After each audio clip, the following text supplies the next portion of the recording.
What is up, guys, and welcome back to a brand new video. We are finally back with some proper online racing. I know I've done a lot of casual stuff and just crashes and open lobbies and stuff, but today we're going to have a crack at some serious racing online on F1 2019. I know that is very hard to believe, but today we're going to try and do that. This is the continuation of the Road to Master Rank series. I believe this is episode number 4. We left this series off a few months ago, I think back in July, with Gold Rank 1, 2100 odd ELO points. I don't really know what that means, but yeah, we are somewhere there or thereabouts. Here's my stats: 9 wins, 13 podiums in 13 starts. So yeah, we want to continue that podium streak that we've been having, but we're just going to go straight into this cold and yeah, we'll see if the whole rating system is the same. We'll see if the quality of player on F1 2019 has improved somewhat. I'm just running with a lot of my just career mode setups that I just download off of time trial. So yeah, we'll see how this goes. But before that, we've got a 1v1, 5 red lights, and away we go for the greatest race of all time. We've got a showdown here between Luigi and Systematic here at the Belgian Grand Prix.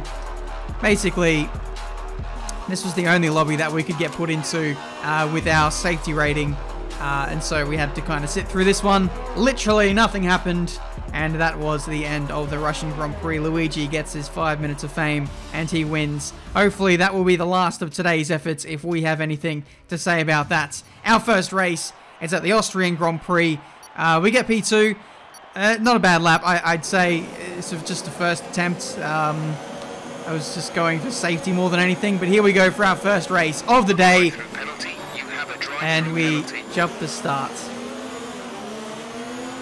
Or shall I say, the game couldn't keep up with our amazing reaction time. I'd like to think that I got that start perfect, but yeah, I don't know, my finger slipped. I just reacted to something that I thought happened, and no, we jumped the start. So we had to serve a drive-through penalty in this Austrian Grand Prix, which is a little bit wet and damp. We go up the inside of Guy Incognito. Not so incognito anymore. You'd think that I'm the one who's incognito with my new jazzy livery on the car. Taken a lot of inspiration from the Dazzle Camo Red Bull from like 2015, I think, the testing livery. I absolutely love that. So I love to see. It's amazing that Cody's actually put this into the game, which is really cool. But anyway, on my performance of this race, it was pretty good. The pace was fine after we served the drive-through penalty, so it gave me good signs going forward into future races, knowing that we could probably challenge for wins in these Grand Prix, given that we still have the same people contesting the next few races. We lose a couple of points on the old skill rating, which is not a disaster. But we'll just hopefully make up for it in the next one. We actually have a guy who is actually Master Rank in this lobby. He did stick around for a few races. So if we're beating someone who is Master Rank, then that gives me a lot of inspiration for what could be to come if we just grind it out. But anyway, we move on to Bahrain. This was not a good lap from what I remember. A couple of small mistakes. We start P3, and let's see what we can do from this starting position. 5 red lights, and away we go for the Bahrain Grand Prix. Nice little start there up against Incognito, and we'll see if we can challenge for the lead on this opening lap if we can.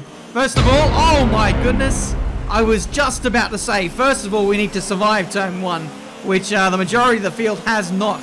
The leaders have been absolutely blown up. I believe it's all the slower guys who have now found their way into the lead of this race, I believe, if I am served correctly. No, Incognito is in the lead of the Grand Prix, so he managed to get through unscathed. But the start of the race, that gave me flashbacks to YouTuber Championship Season 2, where Scott just forgot to brake at turn 1. That's literally a carbon copy of that. So yeah, in the end, we got very lucky to avoid any major damage. Not once, but twice there. That guy getting caught up on the curbing there in the 3rd sector. Very easy to do. That's why you don't touch it there.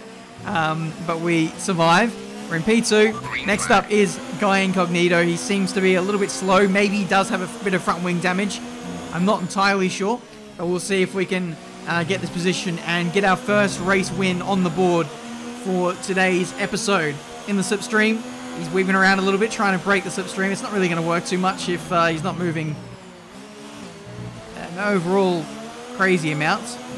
But we'll see. These races are all about survival. They're all about qualifying, getting yourself in a good position, and once you are in a battle for the lead, making sure you have enough battery to really contest these fights, which it looks like we do have at the moment. Around the outside into turn 1.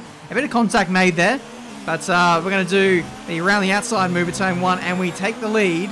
However, Incognito is coming back at us now on the run into turn 4. He will have the inside line. I'm going to brake early here and see if I can do the switchback, which we managed to do. He goes in too hot. We get a nice exit, and we take the lead once again in this Bahrain Grand Prix. So, yeah, we're in control at this point. We're saving a bit of fuel. Not fuel. We're absolutely fine on fuel. We were saving battery through laps 3, 4, and then on lap 5 here, we're using all of the battery that we have left to just keep Incognito here at arm's reach. And, yeah, that should be the recipe in order to win the Grand Prix, which we have. GG. Oh, I'm speechless. What a turnaround. Well, my mini Daniel Ricciardo driver dude who seems to be piloting this car is very happy, so I'm very happy as well. That is our first win on the board of this episode, and we see a pretty sizable gain there. I think 70 points, something like that. If I remember correctly, Master Rank is at 2,600 points. So let's see if we can, I don't know, make a sizable dent into that margin that we need to claw in the coming races. Monza Grand Prix, it is go time, and this start was not so fortuitous for us. However, I just wanted to survive turn 1 after the calamity that was last race in Bahrain. Nice and early on the brakes. Someone has gone sideways into turn 1. And he's going backwards now for good measure. I don't know what the hell he's doing here. Here's the replay. Wash off to your right-hand side. Sideways. Nearly wipes out the leader. I just don't know how that has happened. But we're in P3, and it's a good start to the Grand Prix. We've got RKFL Belch belching all over the place. We slide past him, and we are onto the front row. Front row means nothing in the race. I should just stop talking. We're in the slipstream of Guy Incognito. We seem to be locked in combat, the two of us, throughout the entirety of this episode so far. We're going to put him under a little bit of pressure as we go through the middle sector. We're going to do the under and over on him again, and this time we take the lead in the middle sector. So there we go. That is the lead of the Italian Grand Prix. We'll cover the inside into Lesmo 1 just to make sure that we don't lose that position to a dive bomb or anything like that. But I believe Incognito, he lost the lead, and then soon after I think he got taken out by someone, and so that made life very easy for us. We storm away with another victory, and this one was certainly more comfortable. Breaking the slipstream is absolutely everything, and yeah, we were able to clear away, and we're pretty much uncontested after that. So yeah, the biggest advice I can give to you guys is make sure you have qualifying down pat. Don't go all out maybe in your qualifying laps, because that's when mistakes happen. But qualify at the front if you can, survive turn 1, and you're going to finish in the top half of the field, even if you're maybe a little bit slow. So that's basically all the advice I can give you guys. We move on to Canada. This lap was good enough for pole position, finally, and it gives us a good starting position for the race. Away we go for race number 3 or 4.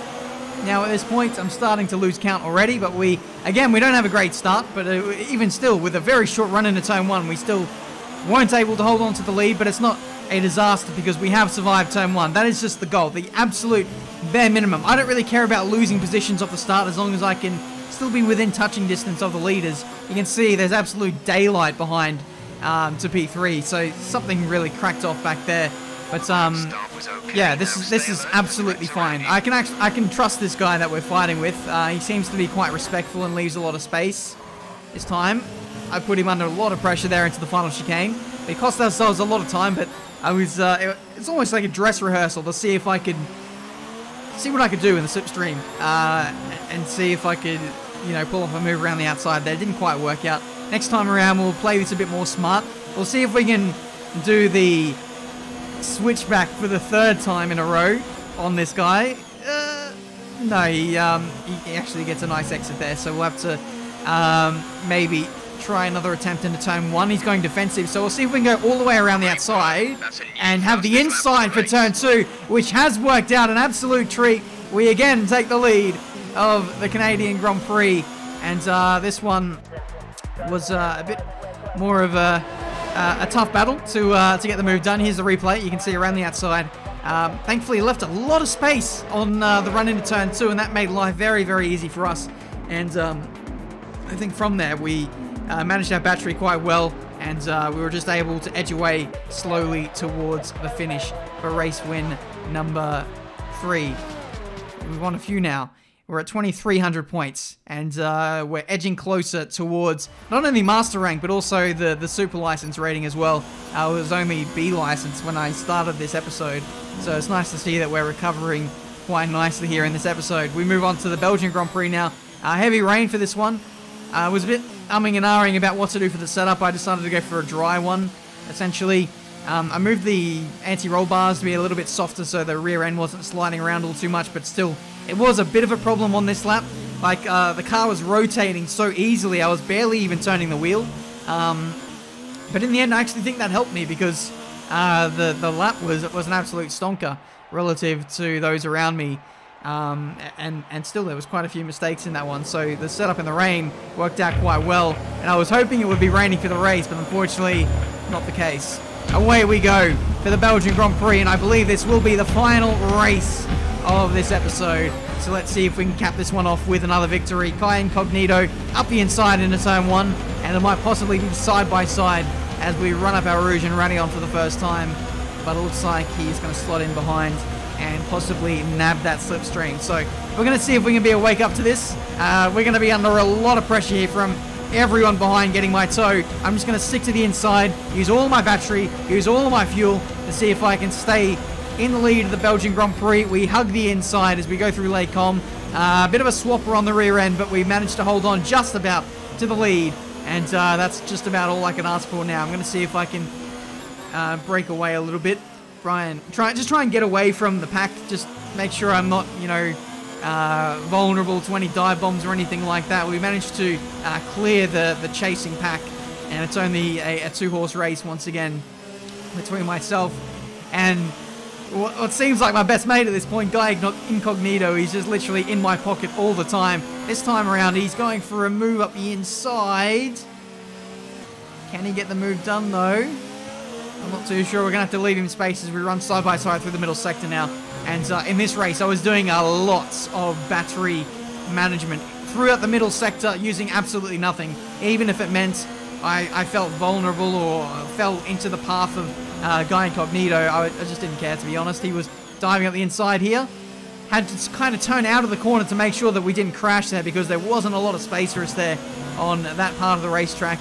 We managed to survive, and here you can see turning up the battery again on the straights just to really just keep track position, and then again through the middle sector, again, like no battery, just to make sure that we have something to fight with towards the end of the Grand Prix. That's really the end goal. Like, I don't really care about track position on laps 2, 3, 4, but when we get to the last lap and crossing the line, you want to be the guy in the lead, obviously. So that's basically all I was thinking about. Didn't care about fastest laps. I was just trying to, give myself enough to fight with towards the end of the race.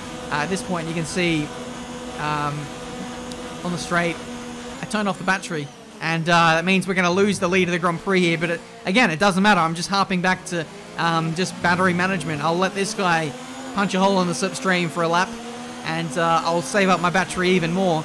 And then, who knows, heading on to the last lap, or even on this lap, we could even get the lead back. We'll have to wait and see. So this could be dress rehearsal for what could be on the last lap. So if we can get this done easily, we might do the same tactic next lap. I'll have to wait and see. Slipstream, battery deployment is on high, and we catch this guy pretty much at Radion. So I wonder if he had no battery left, or if he was just tactically turning his battery down as well. I'm not too sure. But we managed to get past him with relative ease there. But now, this is when the tactics start to kick in a lot more, because we're heading on to the last lap. I'm, just giving myself as much battery as I can possibly give myself. This is a win-win scenario for myself, because if he takes the lead here, I'm going to get slipstream and DRS on the last lap. But if he sticks behind me and doesn't overtake me despite me saving battery, then it's another win for me as well, because I have even more battery than what I would have previously. So I feel like either way, we're in a good position on this chase for the victory. Looks like he's going to take the lead though, as we head on to the last lap, and he wants to be the one who dictates his fate on the last lap of the Grand Prix. So we'll see how that strategy fares out for him, but we've got a lot of battery on our side. We can pretty much run in hot lap and overtake for the entirety of the last lap. It's side by side now as we head into turn 1.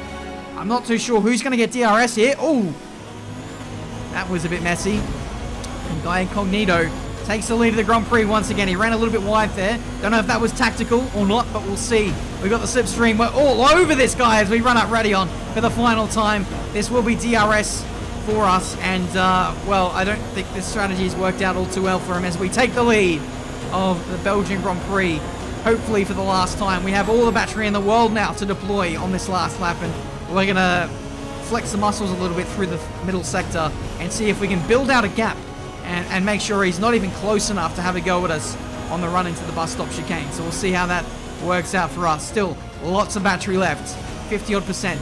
So let's chuck it up in the hot lap and overtake. Rich fuel mixture is engaged as well, and the gap is the best part of, well, half a second. So I don't imagine that he's going to get us here unless there's an almighty dive bomb into the final couple of corners. But I don't think that is even possible, as looks like he's just way too far back now. We're going to win this Belgian Grand Prix. It is another one for this episode, and we are well and truly striding towards that coveted master rank.